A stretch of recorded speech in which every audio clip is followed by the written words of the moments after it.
Chop করব। দেখুন রুটি এইভাবে কেটে নিয়েছি।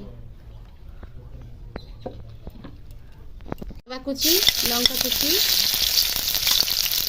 জিরে পাউডার, লঙ্কা গুঁড়ো,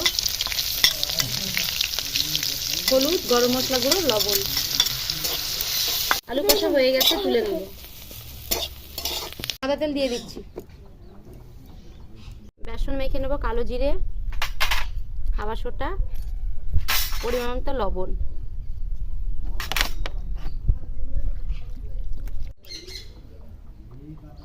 ব্রেডের উপরে আলু কষাটা দিয়ে দিচ্ছি, এইভাবে চেপে দেবো। বেসনে ডোবাবো। তেলটা গরম হয়ে গেছে, দিয়ে দিচ্ছি। এখন ব্রেড চপ হয়ে গেছে, তুলে নিচ্ছি। Bread chop complete. গরম গরম পরিবেশন করুন।